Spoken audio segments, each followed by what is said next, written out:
Maybe I should have started this video also with a spoiler alert. I'll probably put it on the screen or something now because I mean, I'm not necessarily going to try and divulge certain parts of the book, but I think they will naturally come up. Hey everyone, Cleo here and welcome to my channel. Today I will be bringing you my review of A Discovery of Witches by Deborah Harkness. Now, if you follow my Goodreads account, you already know my thoughts on this book. It was a total letdown for me, and that's interesting in a way because it was actually a reread.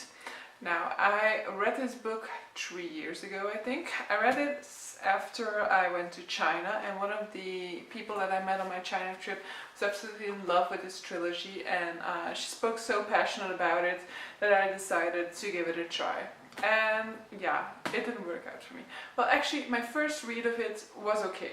When I read this book 3 years ago, I gave it a 3-star rating.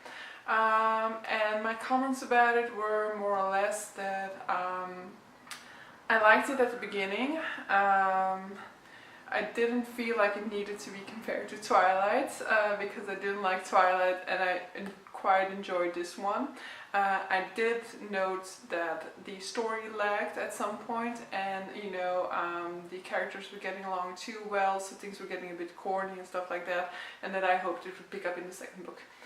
Now in that 3 year period, I have not picked up the second or third book, so I still need to finish the trilogy. However, I'm pretty convinced that I will not be doing so. So, the reason why I started to reread this is because when I came back from the US, I saw that they were actually showing a TV adaptation of this book on Sky One, a British network. And I am also planning to do a comparison between the book and the TV adaptation when the first season ends. But so in any case, that will be for then. I don't feel like I can make a full comparison at this moment because yeah, the TV adaptation is like halfway in the story or something like that. So yeah, that'll be for later. So A Discovery of Witches is about a witch called Diana Bishop. Now Diana is very reluctant to use her magic. Her parents were killed when she was 7 years old, and she was told that they were killed because of the fact that they were witches. And so she very much wants to live a normal life and is kind of actually afraid of magic in some way. Magic is part of her life in a sense because she cannot keep it out. She is magical, and at times she will use magic regardless, you know. At times her need for a simple solution will just make things happen, even though she wants to pretend like she's a normal person. And throughout the book we will also discover that she's actually secretly been using her magic a lot more than she was actually aware of. So Diana is returning to Oxford to write a paper on some alchemical texts, and so she's studying alchemical manuscripts. When she is in the Bodleian library, and she calls up a certain manuscript, Ashmole 782, and she kind of gets a weird vibe of the book, and certain things happen which freak her out, and she returns the book to these stacks. However, it turns out that the manuscript that she called up is actually a manuscript that has been missing from the library for centuries. And so when creatures start finding out about her experience with Ashmole 782, she draws a lot of attention. And one of the creatures which is drawn to her is Matthew Clermont. He is a vampire who has actually been looking for the manuscript for a very long time. Now the book starts out okay. I mean, and that's also, I read this also in a Goodreads review, that's one of the worst things about it, you know. You don't start out hating the book, you start out thinking the book has potential, and then you gradually start to get disappointed more and more. I mean, in all fairness, this is my experience and the experience of some other Goodreads readers with this book. On Goodreads, this book still has a average rating of 3.99, which means that most people actually do enjoy the book. So be aware that this is just my opinion and the opinion of people who dislike the book. So the book starts out being okay. I mean, Diana is her own person. She likes rowing, she goes running, she loves tea, she's very academical, she's very much enthralled with her research. Actually, she's very much not interested in Matthew at the beginning. I mean, I guess she's somewhat interested, but she is also she just really wants to be able to continue with her research. So all of these creatures running around in the library waiting to see if she will call up this manuscript are basically just a distraction for her. She really just wants to get back to her work. However, throughout the story, Diana evolves not to a more independent person, but it seems to a more dependent person, which is an evolution you definitely don't want to see. So the comparison is often drawn between Twilight and this book. It is often called Twilight for adults. And I mean, in a way this is true, of course. In a way you'd think at first that it might not be true, but it ends up being more true than you would have liked for it to be. So we also have a relationship developing between the vampire and the mortal, and the overprotectiveness of vampires is once again omnipresent. Luckily, the vampire in this case does not sparkle when he steps out into the sunshine. But where at first you're hopeful because Diana is a witch and Diana does not know her powers, that when she will grow into her power she will be an independent woman able to stand at the same level as this vampire. But throughout the story Diana is constantly being put in this victim role because she does not know her powers and she cannot defend herself, even though every time that she has to, her powers automatically protect her, but still she's being kept as this sort of victim, this little helpless child that needs to be protected. And she's also semi-willing to be put in that position, you know. At times, in the beginning mostly, she seems to be reluctant to allow Matthew to take for example, open her door for her, where she has the very normal response, in my opinion, of like, yeah, I can open my own door. But later on she becomes more, she seems to think that this pattern of Matthew protecting her, of Matthew doing things for her because she's too weak to do it, is natural, and this is an evolution that I really didn't want to see. I was really going into it hoping that Diana would become more of her own person, would be able to stand up to his level, and she can. I mean, by the end of the novel she might not be fully invested in her powers, but I mean, her powers are not she can use them if she wants to, so that's, I guess, part of the big disappointment with this book. So yeah, that's mainly my problem with it. She realizes that she will not be able to trade in Matthew's feelings of protectiveness for something more progressive, and she is okay with that. That's the problem. No, you don't need to be okay with that. Overprotectiveness on the side of the male might seem romantic, is something that's been taught to us. It's romantic when a guy tries to protect the female and things like that. And in a way it is protective, but if it is inhibiting the female from being free to do whatever she wants, from from just standing on her own 2 feet, then this is not romantic. But so yeah, let's see what else I can say about this book. I remembered before rereading the book, I already remembered a certain scene that I didn't remember too much about it, I just remember really disliking the scene. And it's a scene that's like on page 99, so if you ever want to, around there, you get to the scene. And so it's a yoga scene.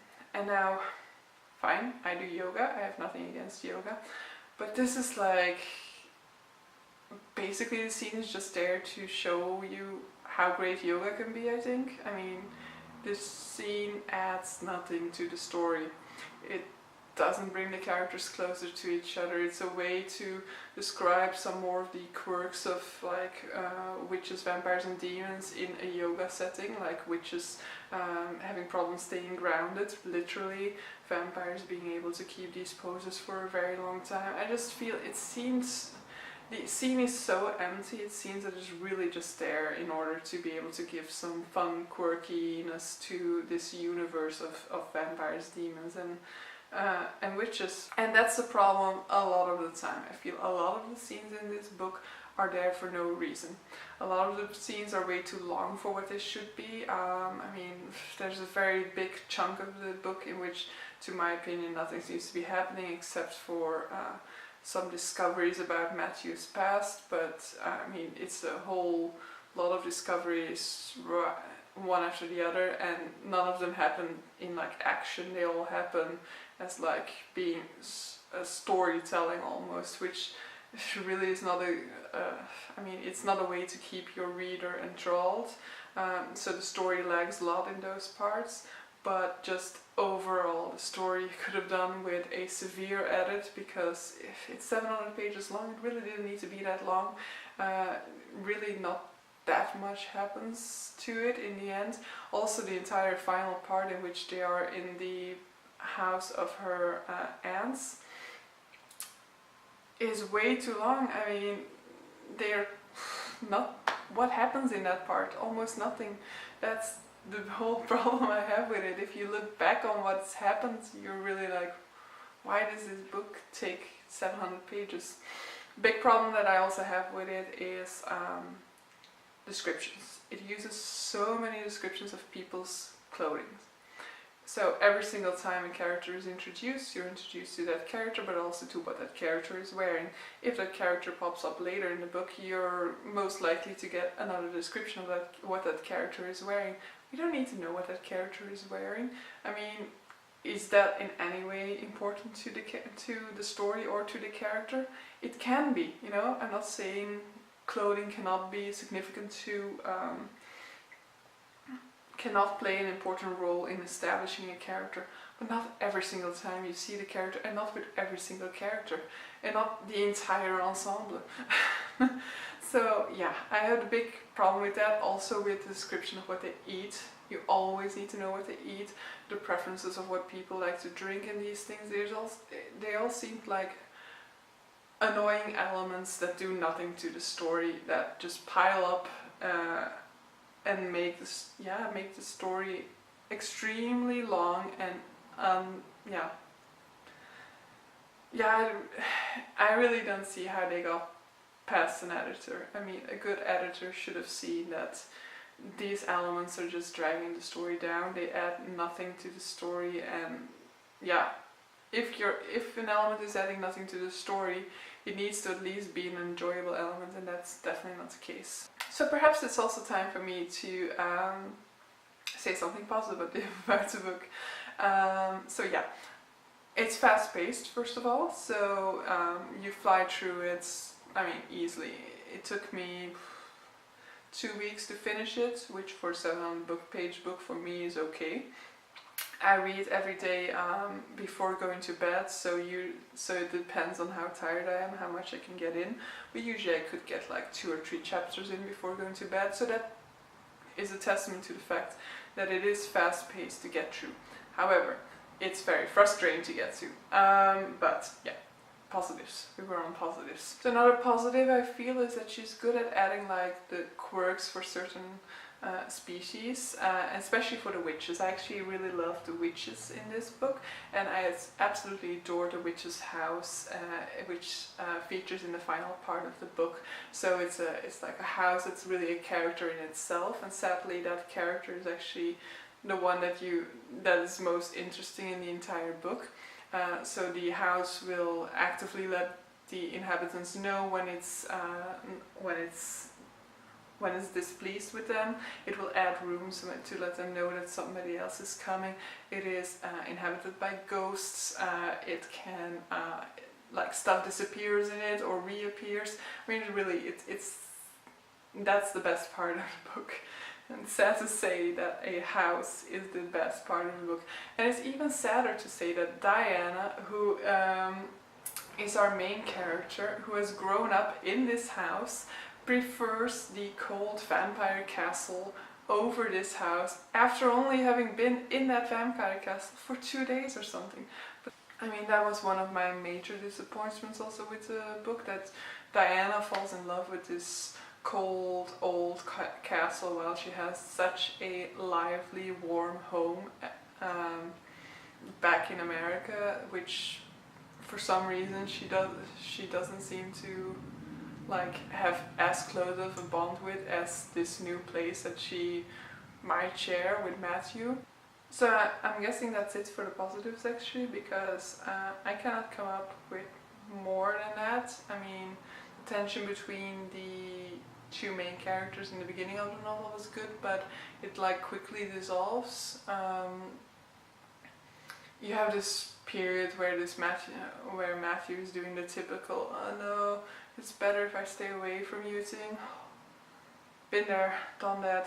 This is just another trope that I'm tired of reading about. So yeah, another trope that I'm totally tired of reading about, which is natural in romance novels. I understand the need for it, is like unfulfilled sexual tension. So at the beginning you feel, I mean, you know that these two characters are gonna get together, but the sexual part to me is not that important, but it gets drawn into there at some point, and then like, yeah, you get the typical thing where there's emotional romance, but there's no physical romance because the vampire character, so because Matthew is saying, no, we have all the time in the world, let's wait. It's very natural in these stories to have this sort of like tentative sexual episodes, but no big act happening until like later on. You have like two options often in romance novels. Either you have the sexual act take place early on but there's no actual love involved, or or you have a loving relationship with both characters desiring each other, but both characters or one of the characters refusing to give in to the sexual desire. And this is very much the case in this novel, and it's not necessarily that I hate this or anything, it's just it's been done, it's done in every romance novel that you come across, so it just becomes very boring. It's also not explained why he doesn't, you know.